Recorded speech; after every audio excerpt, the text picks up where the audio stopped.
Coach, why don't you I'm going to turn it over to you. Why don't you just give us your thoughts over the last couple games here? Yeah, if I'm being honest, I think we've been pretty disappointed the last couple games just in our effort. It's one thing to have to change our lineup, and we have some kids working through some different positions, and familiarity and chemistry is always a thing. But there's definitely no excuse for effort. And so that's what we've talked about the last couple days. We've watched it, and the kids responded with a good practice today.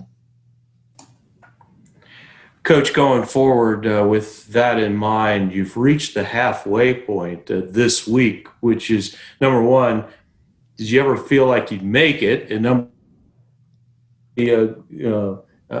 goals for the next 10 games?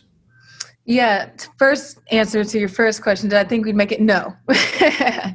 I think we count our blessings. I know we count our blessings literally every day, even to be able to practice. And so to have as many games under our belt as we have, I'm very grateful.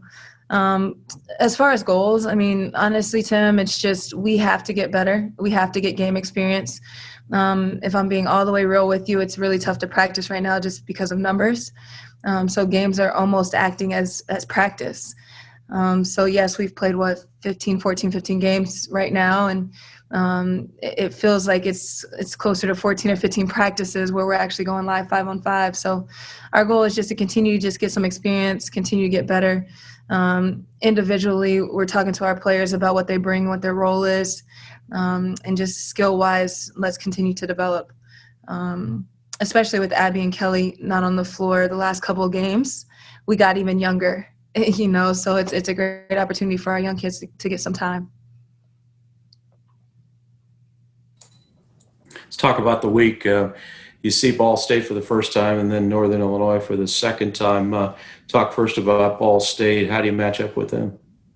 They play hard. They have 4 scorers in double digits. I mean, they are a complete balanced team. We're going to need production literally from everybody on our roster. But more importantly, we just have to be cued into the game plan and take away what they do well, which is a lot of ball movement. We're going to talk a ton about defensive coverages, and we'll have to scheme that out and change some things. So I'm hoping that our team will be really locked in, because we're going to need to be, just based on what we have to do to counteract what they're going to do. And then, looking at Northern Illinois as well, just obviously played them once already. What kind of changes can you make to get over the hump?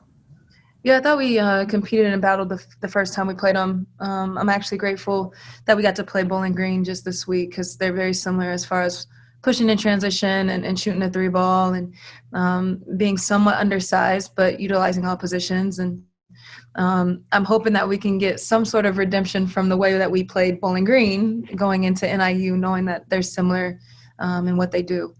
So we'll take it one game at a time. We have to come out and compete against Ball State first, and then hopefully the familiarity with NIU will help.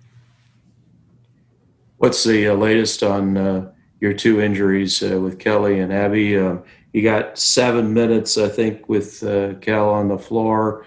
Do you hope to get more minutes for both of them this week? Of course.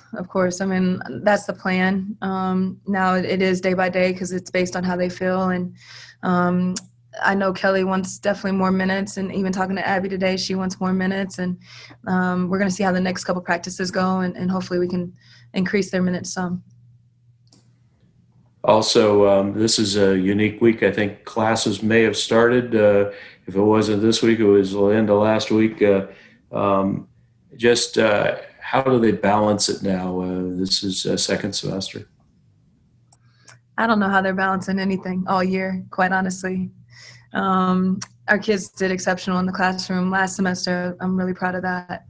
I think going into this semester, they started classes today. There's always some anxiety with classes starting anyway. But I know that these kids, and I know they're going to prioritize and do the best they can, just managing one thing at a time. And we talk a lot about that, is when you're in the classroom, be in the classroom. When you're on the court, be on the court. But I tell you what, Tim, these kids are remarkable in just what they've been able to manage and navigate. And I don't think anything's going to change that when it comes to that.